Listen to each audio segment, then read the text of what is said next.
وجہ کیا ہے؟ یوں تو سارے ہی نام اللہ کے کہ ان دو کلموں کے اندر اللہ تعالیٰ نے الوہیت کے کئی مقامات اس کے اندر پوشیدہ ہیں۔ پہلا فرمایا سبحان، لفظ سبحان کے معنی ہے تنزیہ کے، گویا اللہ تعالیٰ ہر عیب سے، ہر نقص سے، ہر غفلت سے، ہر کمی سے مبرہ، بالا، برتر آلہ، کوئی کمی، کوئی نقص اس کے اندر نہیں۔ یہ اعتقاد ہمارے ذہن کے اندر ہونا، اس کو قرآن کریم نے کئی جگہ پر فرمایا کہ لا تأخذوا سنة ولا نوم، نو سے اونگ آتی ہے، نو سے نیند آتی ہے، کیونکہ اونگ کا آنا یہ نیند کا آنا ہے تھکن کے علامت ہے۔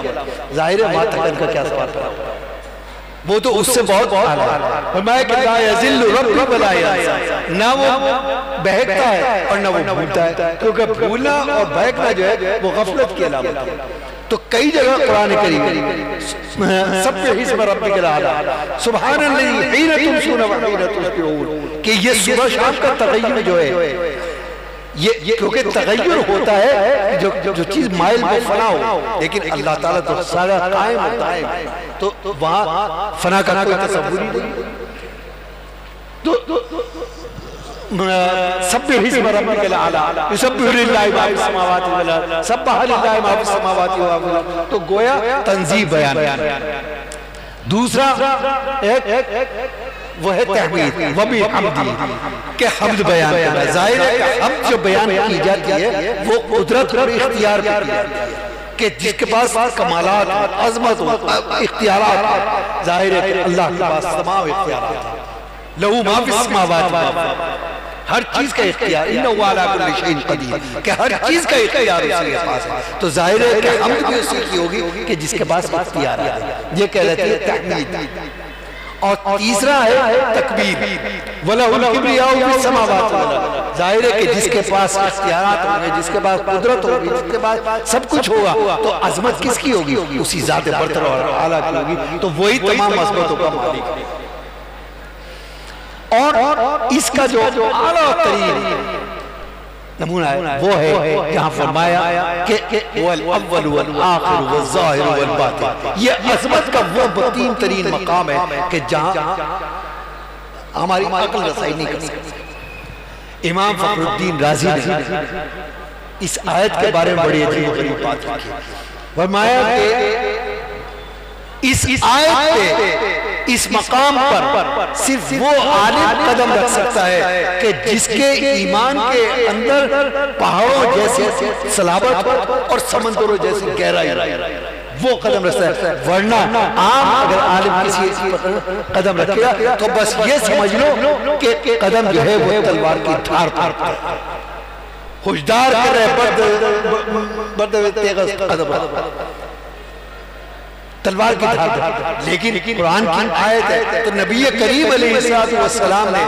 اس مقام سے گزرنے کے لیے ایک سمجھئے کہ عام مسلمین کے لیے بہت سہل راستہ بتایا اور ایک دعا بتائی، اور اس کے آخری بارے اللہم انت الاول فلیس قبلک شیء، اللہم انت الآخر فلیس بعدک شیء، اللہم انت الظاہر فلیس فوقک شیء، اللہم انت الباطن فلیس دونک شیء۔ اے اللہ آپ اول ہیں، آپ سے پہلے کوئی نہیں، آپ آخر ہیں، آپ کے بعد کوئی نہیں، آپ ظاہر ہیں، آپ کے اوپر کوئی نہیں، اور آپ باطن ہیں، آپ کے سوا کوئی نہیں، بس یہ کہو گزر۔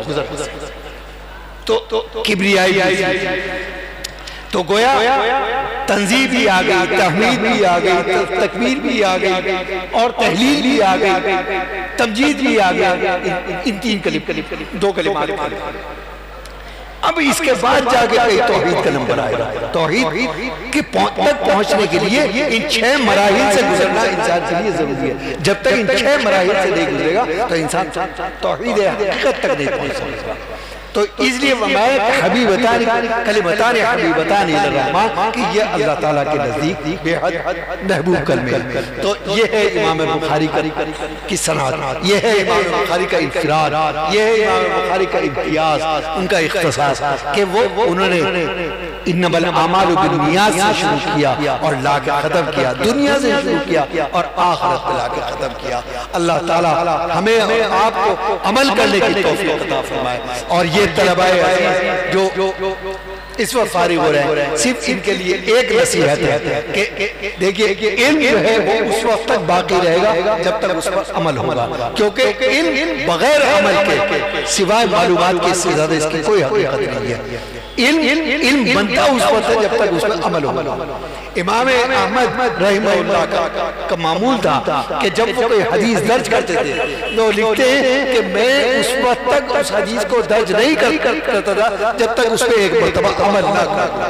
لہذا آج آپ یہ عہد کریں کہ آپ کو جو اس درسگاہ نے، جو آپ کی محسن درسگاہ ہے، یہ اساتذہ کرام کہ جن کے احسانات سے آپ زندگی کے کسی بھی مرحلے پر باہر نہیں آ سکتے، تو ان کے لیے آپ عمل کر کے نیک نامی کا سبب بنیں گے یا آپ بدنامی کا سبب؟ یہ آپ طے کریں گے کہ وہ محسن ادارہ یہ آپ کے عمل پر، اور عمل جو ہے وہ تطہیر باطن کے بغیر نہیں ہوگا۔ پہلے تطہیر باطن سے کہ دلوں کی صفائی، اور دلوں کی صفائی کے بعد اللہ کے اور اپنے درمیان ایک عہد کریں کہ اللہ آپ نے علم سے توفیق سے نوازا۔ ظاہر ہے کہ یہ اللہ کی توفیق تھی کہ آپ کو اللہ نے اس عظیم ترین علم سے، انسان اپنے ارادے سے کچھ نہیں کر سکتا۔ ہم اگر یہاں پر آئے، یہ حضرات جتنے یہاں پر آئے یہ اپنے ارادے سے نہیں آئے، یہ اللہ کی توفیق سے۔ انسان نماز پڑھنے کے لیے مسجد کے اندر جاتا ہے تو اللہ کی توفیق سے جاتا ہے، تو اللہ نے تو آپ پر بہت بہت کرم کیا ہے۔ آپ عرفاً طالب علم کی دور سے نکل گئے اور نکلنے کے بعد اب آپ میدان عمل میں جا رہے ہیں۔ یہاں جب تک آپ اس درسگاہ کے اندر تھے، اس چہار دیواری میں تھے، آپ سے اگر کوئی غلطی ہوتی تھی تو آپ کو سنبھالنے والے یہ اساتذہ کرام تھے، انہوں نے آپ کو ڈانٹا بھی ہوگا، آپ کو پیار بھی کیا ہوگا، آپ کو سمجھایا بھی ہوگا مختلف انداز سے، آپ کو یہ باتیں بعد میں یاد آئیں گی۔ لیکن اب جب آپ میدان عمل میں جا رہے ہیں، آپ کے ہر عمل کو، ہر فعل کو، ہر قول کو، ہر قدم کو تنقید کی نظر سے دے۔ آپ کا ایک اچھا عمل جو ہے وہ ہزاروں کی اصلاح کا بھی ذریعہ بن سکتا ہے، اور آپ کا ایک غلطی جو ہے وہ ہزاروں کی غلط۔ تو اس تناظر کے اندر دیکھیں کہ آپ کے اوپر کیا ذمہ داری آ ہے۔ اللہ تعالیٰ آپ کو ہمت اور حوصلہ عطا فرمائے۔ انہی چند طالب علمانہ باتوں پر اپنی بات ختم کرتا ہوں۔ اچھا